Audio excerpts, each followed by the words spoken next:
Hi friends. கறி சுவையில் சொரக்காய் பயன்படுத்தி நல்ல கமகமன வாசனையோட ருசியான கிரேவி எப்படி செய்கிறதுன்னு பார்க்க போகிறோம்.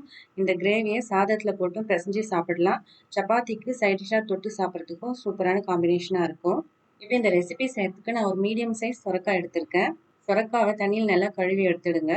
காம்பை கட் பண்ணி எடுத்துட்டு ஒரு பீலரில் தோல் சீவி எடுத்துக்கலாம். இப்போ இந்த சொரக்காவை பாதியாக கட் பண்ணிவிட்டு ஒரு கிரேட்டரில் மீடியம் சைஸ் கண்ணில் இதை துருவி எடுத்துக்கலாம். சின்ன கண்ணில் துருவினீங்கன்னா நிறைய தண்ணி விட்டுடும். இப்போ துருவி எடுத்த சொரக்காயில் நிறைய தண்ணி இருக்கும். கூடுதலாக இருக்கிற தண்ணியை கையிலேயே நல்லா புழிஞ்சு எடுத்துக்கலாம். கொஞ்சமாக சொரக்காவை கையில் எடுத்து நல்லா அழுத்தி புழிஞ்சிட்டு தண்ணி இல்லாமல் வேற ஒரு பவுலில் வைக்கலாம். பிழிஞ்சு எடுத்த சொரக்காயிலேருந்து எனக்கு இவ்வளோ தண்ணி வந்திருக்கு. இந்த தண்ணியை உங்களால் அப்படியே குடிக்க முடியும்னா குடிக்கலாம். இதை நீங்கள் வேறு ஏதாவது டிஷ்ஷில் சேர்க்குறதுனாலும் சேர்க்கலாம். இப்போ நான் இந்த தண்ணியை பயன்படுத்த போகிறதில்ல. இதை நான் தனியாக எடுத்து வைக்கிறேன். இப்போ இந்த சொரக்காயில் மசாலா சேர்க்கறதுக்கு முன்னாடி கையிலேயே ஒரு முறை நல்லா இதை உதிர்த்து விட்டுடலாம். 1/2 இன்ச் இஞ்சி, ஒரு சின்ன பச்சை மிளகா கல்லில் தட்டிட்டு சேர்த்துருக்கேன். பச்சை மிளகாவை நல்லா தட்டிட்டு சேர்க்கும்போது நல்ல வாசனையாக இருக்கும். 1 டீஸ்பூன் மிளகாய்த்தூள், 1 டீஸ்பூன் தனியாத்தூள், 1/2 டீஸ்பூன் மஞ்சள் தூள், 1/2 டீஸ்பூன் மிளகுத்தூள், 1/2 டீஸ்பூன் சீரகத்தூள், 1/2 டீஸ்பூன் கரம் மசாலா, 1/2 டீஸ்பூன் ஓமம். நல்லா வாசனை வர வரைக்கும் கையில் நல்லா திருகிட்டு சேர்த்துடுங்க. வாசனைக்காக கொஞ்சமாக கொத்தமல்லி தழை சேர்த்துக்கலாம்.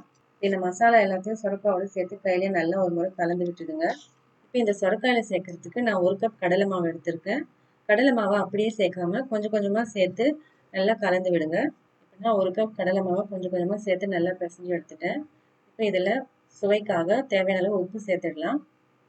சொரக்காயிலேருந்து நம்ம நல்லா தண்ணியை பிழிஞ்சு எடுத்திருந்தாலும் அது தண்ணி விட்டுக்கிட்டே தான் இருக்கும். மசாலா சேர்க்கும் போதே உப்பு சேர்த்திங்கன்னா இன்னும் நிறைய தண்ணி விட ஆரம்பிச்சிடும். அதுக்காக தான் நம்ம உப்பை கடைசியாக சேர்க்குறோம். இப்போ இதை நல்லா ஒரு முறை கலந்து விட்டுடலாம். இப்போ ஒரு பேனில் தேவையான அளவு எண்ணெய் ஊற்றி சூடுபடுத்திக்கலாம். இப்போ இந்த சொரக்காயில் கொஞ்சமாக எடுத்து விரலில் லேசாக இந்த மாதிரி உருட்டிட்டு ஒரு பிளேட்டில் வைக்கலாம். இதை நம்ம கையில் அழுத்தி பிடிச்சி உருண்டை பிடிக்கிற மாதிரிலாம் இருக்காது.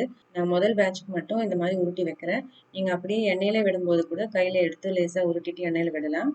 மிதமான சூடு வந்தால் போதும். ஒரு உருண்டையாக எடுத்து எண்ணெயில் விடலாம். எல்லா உருண்டையும் எண்ணெயில் போட்டதுக்கப்புறமா அடுப்பு அனலை லோ ஃப்ளேமுக்கு மாற்றிடுங்க. ஒரு பக்கம் லேசாக கலர் மாறினதுக்கு அப்புறமா இன்னொரு பக்கம் இந்த மாதிரி ஸ்பூனில் லேசாக திருப்பி விட்டுடலாம். எல்லா பக்கமும் லேசாக கலர் மாறினதுக்கு அப்புறமா கரண்டியில் நல்லா இந்த மாதிரி கலந்து விடுங்க. லோ ஃப்ளேம்லேயே வேக விடுங்க. அப்போ தான் உள்ளிருந்து நல்லா வேகும். இந்த மாதிரி நல்லா கலர் மாறி வந்ததுக்கு அப்புறமா ஒரு உருண்டையை எண்ணெயிலேருந்து எடுத்து லேசாக ஊதிட்டு ஒரு கத்தியில் கட் பண்ணி பாருங்க. உள்ள மாவா இல்லாமல் நல்லா வெந்திருக்கணும். நல்லா வெந்திருந்தா எல்லா உருண்டையும் நம்ம எண்ணெயிலேருந்து வெளியே எடுத்துடலாம். இப்போ நான் அடுத்த பேட்சை கையில் எடுத்து லேசாக இந்த மாதிரி விரலில் உருட்டிட்டு ஒரு உருண்டையாக எண்ணெயில் விடுறேன். ஒரு பக்கம் நல்லா வெந்ததுக்கப்புறமா திருப்பி போட்டு 2 பக்கமும் நல்லா கலர் மாறினதும் நல்லா கலந்து விட்டு நல்லா வெந்ததுக்கப்புறமா எண்ணெயிலேருந்து வெளியே எடுத்துடலாம். இப்போ இந்த கோஃப்டாவை நீங்கள் ஈவினிங் ஸ்நாக்ஸ்க்கு ஒரு சாஸோடு கொடுத்தீங்கன்னா கூட பசங்க ரொம்ப விரும்பி சாப்பிடுவாங்க. அடுத்தது நம்ம கிரேவி செய்யறதுக்கு ஒரு மிக்சி ஜாரில் 2 பெரிய சைஸ் வெங்காயம் கட் பண்ணி எடுத்திருக்கேன். இதை கொஞ்சம் கொரப்பாக அரைச்சி எடுத்துக்கலாம். இப்போ அதே மிக்சி ஜாரில் 3 பெரிய சைஸ் தக்காளி, 1 இன்ச் இஞ்சி, 3 சின்ன பச்சை மிளகாய், கொஞ்சமாக கொத்தமல்லி தழை சேர்த்து நல்லா ஃபைன் பேஸ்ட்டாக இதை அரைச்சி எடுத்துக்கலாம். இப்போ கிரேவி செய்கிறதுக்கு அடுப்பில் ஒரு கடாயில் 2 டேபிள் ஸ்பூன் எண்ணெய் சேர்த்துக்கலாம். 2 சின்ன பிரிஞ்சி இலை, 2 கிராம்பு, 2 ஏலக்காய், 2 சின்ன வரமிளகாய், 1 இன்ச் பட்டை சேர்த்துக்கலாம். 1 டீஸ்பூன் சீரகம் சேர்த்துக்கலாம். இப்போ இந்த மசாலா எல்லாம் நல்லா எண்ணெயில் பொரியட்டும். 2 பிஞ்ச் பெருங்காய பொடி சேர்த்துக்கலாம். இதை ஒரு முறை நல்லா கலந்து விட்டுடலாம். இப்போ இதில் அரைச்ச வெங்காய விழுது சேர்த்துடலாம். வெங்காயம் நல்லா பொன்னிறமாக வரணும். அது வரைக்கும் எண்ணெயிலே நல்லா வதக்கி விடுங்க. 1 டீஸ்பூன் மிளகாய்த்தூள், 1 டீஸ்பூன் தனியாத்தூள், 1/2 டீஸ்பூன் மஞ்சள் தூள், 1 டீஸ்பூன் கடலை மாவு சேர்த்துக்கலாம்.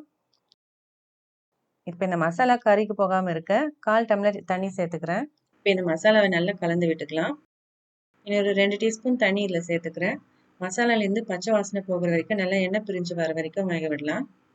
இப்போ இதில் அரைச்ச தக்காளி விழுது சேர்த்துடலாம். நல்லா ஒரு முறை கலந்து விட்டுட்டு மூடி போட்டு தக்காளியிலேருந்து நல்லா எண்ணெய் பிரிஞ்சு வர வரைக்கும் நல்லா கொதிக்க விடலாம். இப்போ பாருங்கள், சுற்றி நல்லா எண்ணெய் பிரிஞ்சு வந்திருக்கு. எப்பயுமே நிறைய தக்காளி விழுது எண்ணெயில் போட்டு கொதிக்க விடும்போது மேலே நல்லா தெறிக்கும். அதனால் சிம்மில் வச்சுடுங்க. தூரமாக நின்று கேர்ஃபுல்லாக செய்யுங்க. இப்போ இதில் வாசனைக்காக 2 சின்ன பச்சை மிளகாய் கீறிட்டு சேர்த்துருக்கேன். 1/2 டீஸ்பூன் கரம் மசாலா தூள் சேர்த்துக்கலாம். 1/2 கப் தண்ணி சேர்த்துக்கிறேன். இப்போ இதை ஒரு முறை நல்லா கலந்து விட்டுட்டு ஹை ஃப்ளேமில் மூடி போட்டு ஒரு 1 நிமிஷம் நல்லா கொதிக்க விடலாம். இப்போ இதில் சுவைக்கு தகுந்த மாதிரி தேவையான அளவு உப்பு சேர்த்துக்கலாம். மீடியம் ஃப்ளேமில் மூடி போட்டு ஒரு 3-4 நிமிஷம் நல்லா இதை கொதிக்க விடலாம். இதில் கடைசியாக ஒரு முறை டேஸ்ட் பார்த்துட்டு உங்களுக்கு தேவைப்பட்ட உப்பு காரம் தேவைன்னா சேர்த்துக்கலாம். எனக்கு உப்பு கொஞ்சம் கம்மியாக இருக்குது, அதனால நான் கொஞ்சமாக இதில் உப்பு சேர்த்துக்கிறேன். இப்போ இதில் நம்ம எண்ணெயில் பொரிச்சு எடுத்த கோஃப்தாவை சேர்த்துடலாம். லேசாக கலந்து விட்டுட்டு மூடி போட்டு ஒரு 2 நிமிஷம் மட்டும் கொதிக்க விட்டால் போதும். இப்போ 2 நிமிஷத்துக்கு அப்புறம் பாருங்கள், சுற்றி நல்லா எண்ணெய் பிரிஞ்சு வந்து நமக்கு சுரக்காய் கோஃப்தா ரெடி ஆயிடுச்சு. கடைசியாக லேசாக கொத்தமல்லி தழையை தூவி விட்டு லேசாக கலந்து விட்டுட்டு ஸ்டவ் ஆஃப் பண்ணிடலாம். இதை மூடி போட்டு ஒரு 5 நிமிஷம் அப்படியே விட்டுட்டு அதுக்கப்புறமா நீங்கள் சாதத்துக்கு இல்லை சப்பாத்திக்கு இதை சர்வ் பண்ணலாம். இந்த கிரேவி செய்யும் போதே நல்லா கமகமான வாசனையாக இருக்கும். பார்க்கும்போதும் நல்லா நான்வெஜிடேரியன் மாதிரியே தெரியும். சாப்பிடும்போதும் கறி சாப்பிட்ற மாதிரி தான் இருக்கும். சுரக்காய் கிடைக்கும்போது கண்டிப்பாக இந்த கிரேவியை செய்து பாருங்கள். வீடியோ பிடிச்சிருந்தா லைக் பண்ணுங்கள். இதே மாதிரி நல்ல சுவையான ரெசிபிஸ் உங்களுக்கு வேணும்னா என்னோட சேனலை சப்ஸ்கிரைப் பண்ணுங்கள். தேங்க்யூ.